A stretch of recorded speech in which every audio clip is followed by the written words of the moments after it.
Good morning, this is ex-xAI Morning Mix. Today is Saturday, May 16th, 2026. We're covering a blockbuster Anthropic fundraising report, Nvidia's supply chain power plays, and the latest U.S. policy chess match around state AI laws. I've got Orion with me, ready to jump in? Ready, let's do it. Our lead story, the Financial Times summarized by TS2, reported on May 15th that Anthropic has agreed terms on about a $30 billion fundraising round at a valuation near $900 billion. Orion, what are investors buying here? They're buying position. If those terms hold, it's one of the largest private AI financings ever, and it signals that capital still wants frontier model builders more than almost anything else. A near $900 billion number also reframes the competitive scoreboard versus OpenAI, at least on paper. Does this change the market or just the headlines? Both. Headlines move talent and partnerships, but the real change is balance sheet muscle. More compute contracts, more enterprise sales capacity, and more leverage in strategic deals. Also, $900 billion, that's not a valuation, that's a small weather system. Staying with the money, on May 15th, DigiTimes reported Nvidia has deployed about $45.3 billion in AI-related investments in 2026, including about $17.5 billion in the fiscal year that ended January 25th. Orion, what does AI investments mean in practice? It's not just buying startups. The reporting frames it as stakes, capacity expansions, and supplier partner deals. Think advanced packaging, optics, networking, and anything that keeps data centers scaling. Nvidia is effectively trying to de-risk the bottlenecks that slow GPU delivery and cluster build-outs. So is this about demand or control? Control in service of demand. If you're the choke point, you don't want your choke points. These moves can lock in supply, shape roadmaps, and keep competitors from getting preferential access. It's the less glamorous side of AI, not prompts, purchase orders. Now to policy. Politico reported on May 15th that U.S. House talks are exploring proposals that could block or preempt some state AI laws, especially efforts in California and New York, during broader federal negotiations. Orion, what's driving this push? Two forces. First, companies want one set of rules instead of 50. Second, lawmakers are reacting to safety concerns tied to newer models. Politico mentions Mythos as part of the backdrop, so there's urgency to define who sets the guardrails, states or Washington. What's the practical risk if preemption wins?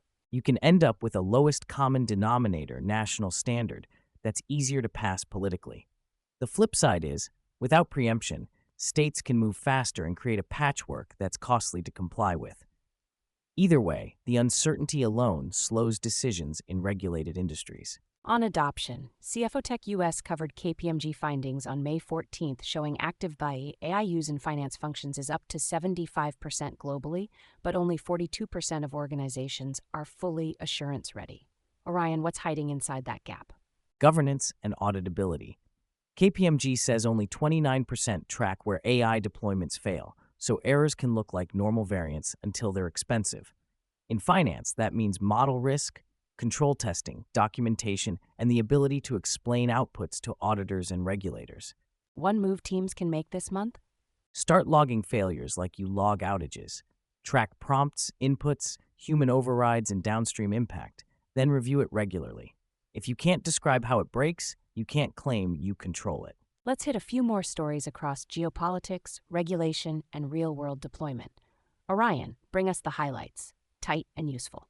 May 14th, Interesting Engineering covered an Anthropic policy paper warning the U.S. could lose its AI lead to China by around 2028 without tighter chip export controls and stronger safeguards.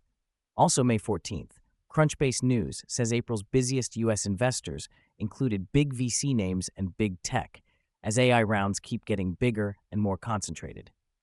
And zooming out, are we seeing a real capital boom or just hype? Globe Newswire, citing BCC Research on May 14th, estimates global AI technology investment reached about $297 billion in 2024, with roughly 80 to 81% directed to AI-focused companies.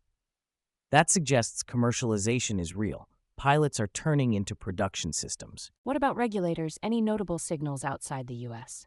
Reuters on May 15th. UK regulators, including the Bank of England and the Financial Conduct Authority, told firms to plan for frontier model risks, cyber, operational resilience, incident response, more guidance than new mandates. And NPR on May 14th reported the Trump administration's rhetoric is shifting toward more AI safety and oversight, including an agency renamed to the Center for AI Standards and Innovation. Healthcare and startups, two quick ones, and explain Xpanner for us. Fierce Healthcare on May 14th.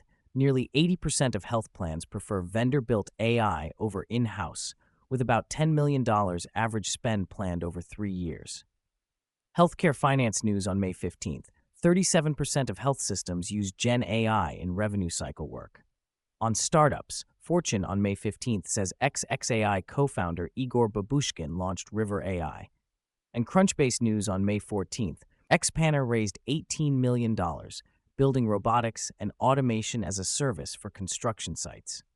Also, rolling out on May 14th, Anthropic and the Gates Foundation announced a $200 million 4-year partnership for global health, education, and economic mobility.